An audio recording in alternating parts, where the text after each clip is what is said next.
اب دیکھیے نبی کریم صلی اللہ علیہ وسلم نے فرمایا الحج المبرور، آپ نے فرمایا العمرۃ الی العمرۃ کفارۃ لما بینہما،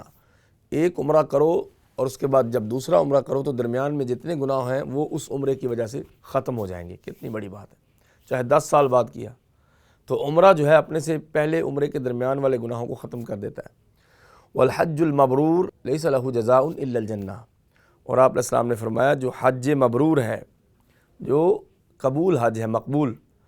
اس کا اجر تو جنت کے سوا کوئی اور چیز ہو ہی نہیں سکتی، اتنی بڑی چیز ہے حج۔ اور نبی کریم صلی اللہ علیہ وسلم نے فرمایا من حج فلم یرفث ولم یفسق، جس شخص نے حج کیا اس میں نہ تو کوئی گندی بات کی اور نہ ہی غلط کام کیا اور نہ ہی گالیاں دی، رجع کیوم ولدتہ امہ، بخاری شریف کی حدیث ہے، حضرت ابو ہریرہ راوی ہیں کہ جس نے حج کیا نہ تو اس نے کوئی گندی بات کی نہ غلط کام کیا، اور وہ پابندیاں جو اللہ تعالیٰ نے حج کے دنوں میں لگائی تھیں وہ خراب نہیں کی، ٹھیک ہے، اور نہ ہی ولم یفسق، اور نہ ہی گالیاں دیں، زبان سے کوئی غلط کام نہیں کیا، رجع کیوم ولدتہ امہ،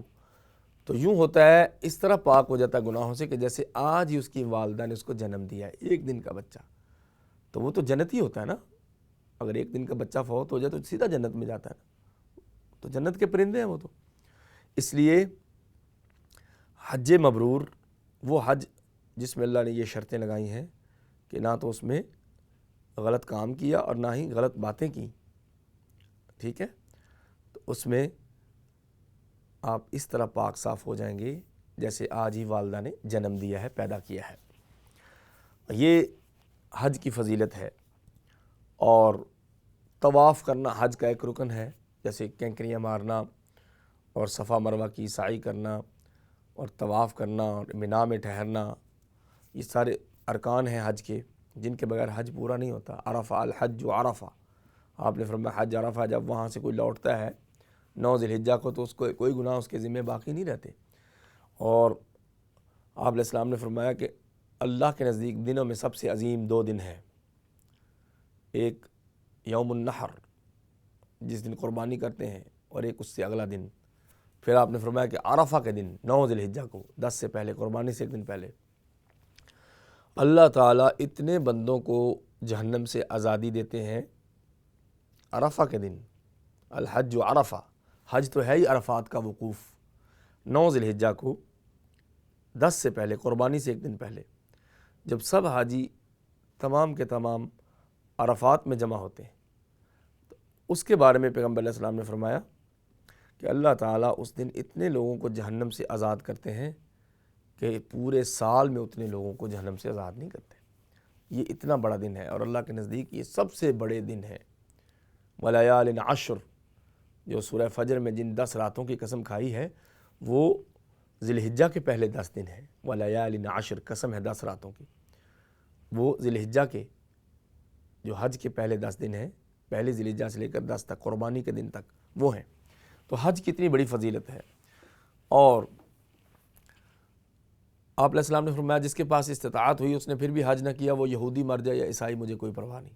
یعنی اتنا غصہ کیا ہے کہ استطاعت کے باوجود جو حج نہیں کرتا۔ تو نبی کریم صلی اللہ علیہ وسلم نے حج کی فضیلت جو بتائی کہ گناہ باقی نہیں رہتے، اور ایسے جیسے آج اس کی والدہ نے اس کو جنم دیا اور عرفات میں ٹھہر گیا تو اس کی دعائیں بھی قبول ہوئیں اور گناہ بھی وہیں چھوڑ کے آ گیا، تو یہ ساری چیزیں کیا دلالت کرتی ہیں کہ وہ جنت میں جائے گا۔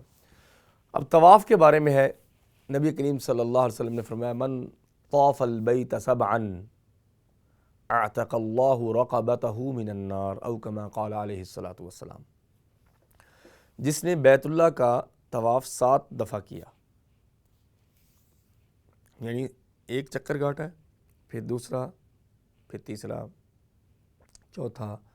اسی طرح 7 چکر کاٹے ہیں بیت اللہ کے۔ من طاف البیت سبعا، جس نے بیت اللہ کا طواف کیا 7 مرتبہ، یہ سنت ہے نا 7 مرتبہ، اسی لیے تو اعمال کا اجر زیادہ ملتا ہے کہ وہ سنت کے مطابق ہوتے ہیں۔ من عمل عملا لیس علیہ امرنا فہو رد، حضرت ام المومنین عائشہ رضی اللہ عنہا فرماتی ہیں، صحیح بخاری شریف میں حدیث ہے، کہ جس شخص نے کوئی بھی ایسا عمل کیا جس پہ ہماری سٹیمپ نہیں ہے، اللہ کے پیغمبر صلی اللہ علیہ وسلم کی موافقت نہیں ہے، تو اس کا عمل برباد ہے، فہو رد اور ریجیکٹڈ ہے۔ تو قرآن مجید میں ہے عاملۃ ناصبہ تصلی نارا حامیہ، بہت سی پیشانیاں سجدے کر کر کے نشان زدہ ہوں گی، ماتھے پہ محراب ہوں گے، لیکن جہنم رسید ہوں گی۔ قرآن کہتا ہے عاملۃ ناصبہ، عمل کر کر کے تھک جانے والے پیشانیاں، تصلی نارا حامیہ، جہنم کے ایندھن بن جائیں گی، والعیاذ باللہ، اس لیے کہ یا تو ان کے اندر ریاکاری تھی یا عمل سنت کے مطابق نہیں تھا۔ اور نبی کریم صلی اللہ علیہ وسلم فرماتے ہیں کہ جب حوض کوثر پہ میں پانی پلاؤں گا تو میرے امت کے کچھ لوگ آئیں گے جن کے چہرے بھی چمکتے ہوں گے، پاؤں بھی، وضو کے اعضاء بھی۔ جب میرے قریب پہنچیں گے، بخاری شریف کی حدیث ہے، تو میرے اور ان کے درمیان میں ایک دیوار حائل کر دی جائے گی کہ ان کو پانی نصیب نہیں ہوگا۔ میں کہوں گا اصیحابی اصیحابی، یہ تو میرے لوگ ہیں۔ آپ علیہ السلام سے کہا جائے گا لا تدری ما احدثوا بعدک، کہ اے نبی کریم صلی اللہ علیہ وسلم، آپ کو معلوم نہیں کہ آپ جب چلے گئے تھے دنیا سے تو بعد کے زمانوں میں ان لوگوں نے دین کے اندر نئی نئی چیزیں ایجاد کر دی تھی، لہٰذا آج یہ حوض کوثر سے پانی نہیں پی سکتے۔ پھر یہ بخاری شریف میں حدیث ہے، آپ علیہ السلام فرمائیں گے سحقا لمن غیر بعدی، میری نظروں سے دور لے جاؤ ان کو جنہوں نے میرے بعد دین کو بدل کے رکھ دیا، میں یہ برداشت نہیں کر سکتا۔ اب یہ دیکھیے نبی کریم صلی اللہ علیہ وسلم نے فرمایا من طاف البیت سبعا اعتق اللہ رقبتہ من النار، جو بندہ بیت اللہ کا 7 مرتبہ طواف کرے، اللہ اس کی گردن کو جہنم سے آزاد کرتے ہیں، مطلب گردن سے مراد ہے کہ ساری باڈی کو۔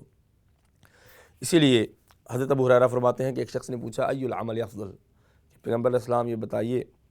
کون سا کام سب سے بڑا ہے، سب سے اچھا عمل ہے؟ تو آپ نے فرمایا ایمان باللہ و رسولہ، اللہ اور اس کے رسول پہ ایمان سب سے بڑا عمل ہے، ایمان کو عمل قرار دیا ہے۔ اور قیل ثم ماذا، پھر کہا گیا پھر کون سا؟ آپ نے فرمایا الجہاد فی سبیل اللہ، اللہ کے راستے میں جہاد کرنا۔ قیل ثم ماذا، پھر عرض کیا گیا اس کے بعد کون سا عمل سب سے افضل ہے؟ تو آپ نے فرمایا حج مبرور، وہ حج جس کو اللہ قبول کر لے۔ وآخر دعوانا ان الحمد للہ رب العالمین۔